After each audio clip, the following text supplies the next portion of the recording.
Hello guys, welcome to another video. Welcome to WWE updates in Telugu. నిన్న జరిగిన WWE రెసల్ mania 41 లో కోడి roads versus John సినా వీళ్ళిద్దరి మధ్యలో టగ్ ఆఫ్ వార్ మ్యాచ్ జరిగింది. ఈ మ్యాచ్ లో జాన్ సినా గెలవడానికి గల కారణం ఏంటిదంటే, పట్టపగలే బ్రాక్ లెస్నర్ ని అండ్ రోమన్ రేన్స్ ని చుక్కలు చూపించిన ఎంత కొట్టినా ఓడని కోడి రోడ్స్ ఆఖరికి ముసలి నక్క జాన్ సినాతో ఓడిపోవడం ఏంది నాకైతే ఆశ్చర్యంగా ఉంది. ఈ మ్యాచ్ మొత్తం డొల్లా, ఈ మ్యాచ్ మొత్తం బొంగులో మ్యాచ్ అనుకుంటున్నా. నాకైతే తెలిసి నిజంగా ఈ మ్యాచ్ నాకైతే అస్సలు నచ్చలేదు. ఈ మ్యాచ్ లో ద రాక్ వస్తాడేమో అనుకున్నా, ద రాక్ సర్ప్రైజ్ ఇస్తాడేమో అనుకున్నా, కానీ ద రాక్ రాలేడు, సర్ప్రైజ్ ఏమి ఇవ్వలేడు. WWE ఫ్యాన్స్ మొత్తం డిసప్పాయింట్ చేసిండు. నిజంగా ఇది మాత్రం చాలా బాధ వేసింది. WWE రెసల్ మేనియా 41 లో ద రాక్ వస్తాడు, ఏదో సర్ప్రైజ్ ఇస్తాడు అని 13 లక్షల టికెట్లు ఉన్నారు, $15,000 అండ్ మస్ట్ ఎక్స్పెన్సివ్ టికెట్. అది కూడా అంత ఖర్చు చేసిన ఏమీ లాభం లేకపోయింది రెసల్ మేనియా 41 నైట్ 2 లో. ఈ match last year Roman Reigns versus కోడి రోడ్స్ ఎలాగైతే జరిగిందో, ఈ మ్యాచ్ లాగా రెసల్ మేనియాలో జాన్ సినా వర్సెస్ కోడి రోడ్స్ వీళ్ళిద్దరి మ్యాచ్ కూడా ఇప్పుడు ఇలాగే జరుగుతుందని అనుకున్నా, కానీ ఏమీ జరగలేదు. నాకైతే చాలా బాధ వేసింది. ఈ మ్యాచ్ మొత్తం బొంగులో మ్యాచ్ లాగా మార్చిండు ద రాక్. నాకు చాలా కోపం వస్తుంది బాబోయ్. ఇలాంటి పంచులు జాన్ సినా 5-6 వేశాడు, కానీ కోడి రోడ్స్ మాత్రం క్రాస్ రోడ్ ఒక 2-1 ఇచ్చాడు. అంతకన్నా ఎక్కువ ఇయ్యలేడు. నేను టోటల్ మ్యాచ్ మొత్తం చూసిన. ఈ మ్యాచ్ మొత్తం స్క్రిప్టెడ్ మ్యాచ్, ఇది రియల్ మ్యాచ్ కాదు. ఇది రియల్ మ్యాచ్ అయితే జాన్ సినా కోడి రోడ్స్ తో గెలవడం చాలా కష్టం. అరే, బ్రాక్ లెస్నర్ ని, రోమన్ రైన్స్ లాంటి పెద్ద పెద్ద WWE సూపర్ స్టార్ ని పట్టపగలే చుక్కలు చూపించిన కోడి రోడ్స్ నాయను ఈ ముసలి నక్కతో ఓడిపోవడం అంటే ఐ క్యాన్ బిలీవ్ ఇట్. నిజంగా నేను నమ్మలేకపోతున్నా. ఇది లాస్ట్ ఫైనల్లో ట్రైల్ స్కాట్ వచ్చాడు. ట్రైల్ స్కాట్ వచ్చిన తర్వాత ఇక చూడు, వాడు ఏదో చేస్తాడేమో అనుకుంటే వాడు కూడా బొంగుగాడు, వాడు ఏమీ చేయలేకపోయాడు. ఇక ట్రైవ్ స్క్వాడ్ రాగానే జాన్ సినా ముఖంలో ఇక చూడండి ఆనందం. ఊరి నాయను, ట్రైవ్ స్క్వాడ్ స్థానంలో ద రాక్ వస్తే అది నెక్స్ట్ లెవెల్లో ఉంటుండే, కానీ ట్రైవ్ స్క్వాడ్ ఎందుకు వచ్చాడో నాకు ఏం అర్థం కాకొచ్చింది. ట్రైవ్ స్క్వాడ్ వచ్చినా కూడా ఇక కోడి రోడ్స్ క్రాస్ రోడ్ తోని 2-3 క్రాస్ రోడ్ తోని కింద పడ్డాడు. ఇక వాడు లేవలేకపోయాడు. ఇక ఆ తొండలాగా కర్రీ ముఖం వేసుకొని వచ్చాడు ఏదో చేద్దామని, ఏమీ చేయలేకపోయాడు. ఆఖరికి జాన్ సినా ఆ బెల్ట్ ని తీసుకొని కొడదామని చూస్తే అప్పుడే కోడి రోడ్స్ ఆ బెల్ట్ ని గుంజుకుంటాడు. ఇక చూడు ఊరి నాయనో, ఆ యాక్టింగ్ చూడు జాన్ సినాది.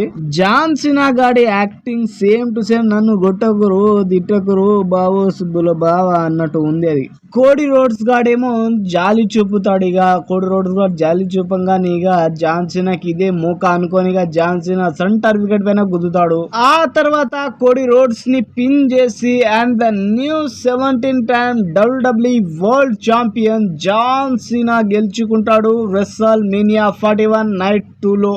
ఈ మ్యాచ్ మొత్తం సింపుల్ గా అయిపోయింది. ఈ మ్యాచ్ లో ఏం అనిపించలేదు అంతగా. ఈ మ్యాచ్ మొత్తం సింపుల్ గా నార్మల్ గా అయిపోయింది. రెసల్ మేనియా మ్యాచ్ లాగా అయితే నాకు అనిపించలేదు. జాన్ సినా అండ్ కోడి రోడ్స్ వీళ్ళిద్దరి మధ్యలో under spirit universal championship match. ఈ మ్యాచ్ మొత్తం స్క్రిప్టెడ్ మ్యాచ్. జాన్ సినా గెలవాలి, కోడి రోడ్స్ ఓడిపోవాలని స్క్రిప్ట్ రాశాడు. అదే స్క్రిప్ట్ తోని ద రాక్ స్క్రిప్ట్ తో జాన్ సినాని గెలిపించేలా చేశాడు. జాన్ సినా గెలిచాడు, 17 టైమ్ వరల్డ్ ఛాంపియన్ అయ్యాడు. ఇప్పుడు వచ్చే బ్యాక్ లాష్ ఈవెంట్ లో జాన్ సినా వర్సెస్ ర్యాండీ ఆర్టన్ వీళ్ళిద్దరి మధ్యలో WWE undisputed universal championship match జరగబోతుంది. ఇది ఇంకా కన్ఫర్మ్ చేయలేదు, WWE అనౌన్స్మెంట్ కూడా చేయలేదు, కానీ రూమర్స్ వస్తున్నాయి WWE నుండి వీళ్ళిద్దరి మధ్యలో మ్యాచ్ జరగబోతుంది. బ్యాక్ లాష్ లో WWE undisputed universal championship match. Backlash లో the biggest tag team match జరగబోతుంది. ఓరి నాయను ఇదేం ట్యాగ్ టీమ్ మ్యాచ్ రా బాబు, ఇది ఎప్పుడు పెట్టారా బాబోయ్.